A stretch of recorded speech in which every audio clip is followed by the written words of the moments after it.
ನಿನ್ನೆ ಜೆಸಿಬಿ ಘರ್ಜನೆ, ಇವತ್ತು ಸಚಿವರ ಮನೆ ಮುಂದೆ ಹೈ ಡ್ರಾಮಾ.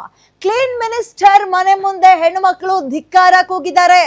ಕೋಗಿಲು ಬಳಿ ಮನೆಗಳ ಧ್ವಂಸಕ್ಕೆ ಮಹಿಳೆಯರು ರೊಚ್ಚಿಗೆದ್ದಿದ್ದಾರೆ.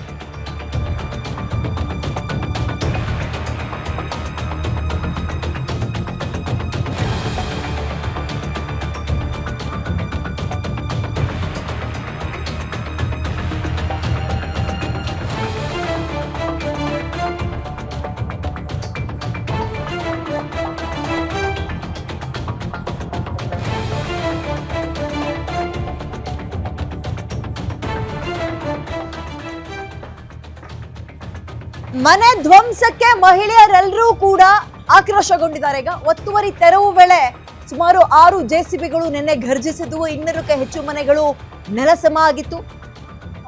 ಇವತ್ತು ಕಂದಾಯ ಸಚಿವರ ಮನೆ ಮುಂದೆ ಪ್ರತಿಭಟನೆ ಮಾಡ್ತಾ ಇದ್ದಾರೆ ಮನೆಯನ್ನ ಕಳ್ಕೊಂಡಿರೋರು.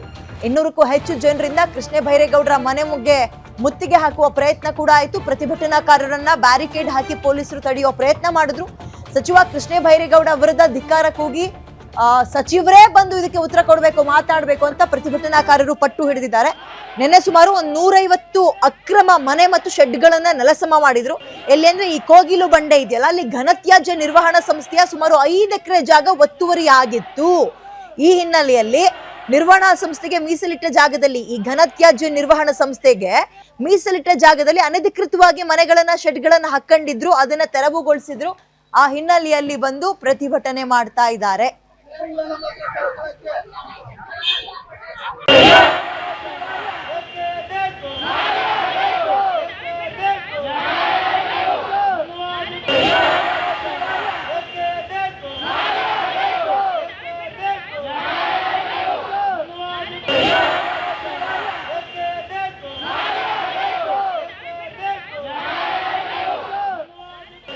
ಕ್ಲೀನ್ ಮಿನಿಸ್ಟರ್ ಮನೆ ಮುಂದೆ ಹೆಣ್ಮಕ್ಳೆಲ್ಲರೂ ಕೂಡ ಅಳ್ತಾ ಇದ್ದಾರೆ, ಆಕ್ರೋಶ ವ್ಯಕ್ತಪಡಿಸ್ತಾ ಇದ್ದಾರೆ. ನೋಡಿ, ನಿನ್ನೆ ಈ ಬೆಂಗಳೂರು ಉತ್ತರ ನಗರ ಪಾಲಿಕೆ ವ್ಯಾಪ್ತಿಯಲ್ಲಿ ಕೋಗಿಲು ಬಂಡೆ ಇದೆಯಲ್ಲ, ಅಲ್ಲಿ ಈ ಘನತ್ಯಾಜ್ಯ ನಿರ್ವಹಣಾ ಸಂಸ್ಥೆಗೆ ಅಂತ ಜಾಗವನ್ನ ಅಲರ್ಟ್ ಮಾಡಿದ್ರು. ಅಲ್ಲಿ ಇವರು ಅನಧಿಕೃತವಾಗಿ ಮನೆಗಳು ಶೆಡ್ಗಳನ್ನ ಹಾಕೊಂಡಿದ್ರು.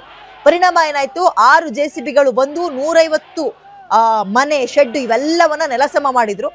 ಬೆಂಗಳೂರು ನಗರ ಜಿಲ್ಲೆಯ ಯಲಹಂಕ ತಾಲೂಕಿನ ಕೋಗಿಲು ಬಂಡೆ ಬಳಿ ಹತ್ತತ್ರ 14.5 ಎಕರೆ ಜಮೀನಲ್ಲಿ ಬೆಂಗಳೂರು ಘನತ್ಯಾಜ್ಯ ನಿರ್ವಹಣಾ ಸಂಸ್ಥೆಯಿಂದ ಈ ಬಯೋಮೈಥೆನ್ಸೈಷನ್ ಅಂತ ಒಂದು ಪ್ಲಾಂಟ್, ಅನಿಮಲ್ ರೆಡರಿಂಗ್, ಅನಿಮಲ್ ಇನ್ಸಿರೇಷನ್, ಎಳ್ನೀರು ಬುರುಡೆ ಸಂಸ್ಕರಣ ಮತ್ತು ಸ್ಯಾನಿಟರಿ ತ್ಯಾಜ್ಯ ಸಂಸ್ಕರಣ ಸೌಲಭ್ಯ ಕಾರ್ಯವನ್ನ ಮಾಡಬೇಕು ಅಂದ್ಕೊಂಡು ಒಂದು ಬ್ಲೂ ಪ್ರಿಂಟ್ ರೆಡಿ ಆಗಿದೆ. ಅದಕ್ಕೆ ಜಾಗ ಬೇಕಲ್ವಾ, ಆ ಜಾಗವನ್ನ ಇವ್ರುಗಳು ಒತ್ತುವರಿ ಮಾಡಿದ್ರು. ಏಕಾಏಕಿ ಜೆಸಿಬಿಗಳು ಬಂದು ಎಲ್ಲವನ್ನ ಧ್ವಂಸ ಮಾಡಿದ್ರು. ಈಗ ನಾವು ಎಲ್ಲಿಗೆ ಹೋಗ್ಬೇಕು ಹಂಗಾದ್ರೆ, ಎಲ್ಲಿ ಮಲ್ಕೋಬೇಕು? ಏಕಾಏಕಿ ಯಾಕೆ ಹಿಂಗೆ ಮಾಡಿದ್ರಿ? ನೋಟಿಸ್ ಕೊಟ್ಟಿರ್ತಾರೆ ಮುಂಚೆನೆ. ಈಗ ಇವತ್ತು ಹೋಗೋದು ಜೆಸಿಬಿ ಕರ್ಸೋದು, ಆಪ್ರೇಟರ್ನ ಮನೆಯನ್ನೆಲ್ಲ ನೆಲಸಮ ಮಾಡೋದು ಮಾಡಿರಲ್ಲ, ಮುಂಚೆ ನೋಟಿಸ್ ಕೊಟ್ಟಿರ್ತಾರೆ. ಇವ್ರು ಹಂಗೇನೋ ಆಗಲ್ಲ ಬಿಡಿ, ಇಲ್ಲಿ ತನಕನೇ ಬಂದಿದ್ದೀವಲ್ಲ ಅಂಥದ್ದು ಏನೂ ಆಗಲ್ಲ ಅಂದ್ಕೊಂಡು ನಿರ್ಲಕ್ಷ್ಯ ಮಾಡಿರಬಹುದು ಅಲ್ಲಿ ವಾಸ ಇದ್ದಂಥವ್ರು. ಸೊ ಈಗ ಆಕ್ರೋಶಗೊಂಡಿದ್ದಾರೆ. ಎಲ್ಲಿಗೆ ಹೋಗ್ಬೇಕು ನಾವು, ಎಲ್ಲಿ ಉಳ್ಕೋಬೇಕು ಹಂಗಾದ್ರೆ?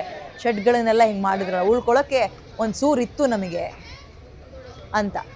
ಈಗ ಇದಕ್ಕೆ ಸ್ಪಷ್ಟನೆ ನೀವೇ ಬಂದು ಕೊಡಬೇಕು ಅಂತ ಸಚಿವರ ಮನೆ ಮುಂದೆ ಬಂದು ಎಲ್ಲರೂ ಜಮಾಯಿಸಿರೋದನ್ನು ಗಮನಿಸಿದ್ದೀರಿ. ಇವತ್ತು ಭಾನುವಾರ ಬೇರೆ ಆಗಿರೋದ್ರಿಂದ ಈ ಫ್ಯಾಕ್ಟ್ರಿಗೆ ಹೋಗೋರೆಲ್ಲರೂ ರಜಾ ಹಾಕೊಂಡು ಸುಮ್ಮನಿರ್ತಾರೆ. ಬಂದು ಎಲ್ಲರೂ ಈಗ ಜಮಾಯಿಸಿದ್ದಾರೆ. ಅದರ ನೇತೃತ್ವ ವಹಿಸ್ಕೊಂಡು ಕೆಲ ಮುಖಂಡರು ಅನ್ನುವಂಥವ್ರು ಘೋಷಣೆಗಳನ್ನು ಕೂಗ್ತಾ ಇದ್ದಾರೆ. ಪೊಲೀಸರು ನಿಮ್ಮ ಪ್ರತಿಭಟನೆ ಇಷ್ಟಕ್ಕೆ ಸೀಮಿತ ಆಗಿರಲಿ, ಅದು ಮತ್ತೊಂದು ಹಂತವನ್ನು ಪಡೆದುಕೊಳ್ಳೋದು ಬೇಡ ಅಂತ ಅವ್ರನ್ನ ಕಂಟ್ರೋಲಿಗೆ ತೆಗೆದುಕೊಳ್ಳುವ ಪ್ರಯತ್ನವನ್ನ ಮಾಡ್ತಾ ಇದ್ದಾರೆ.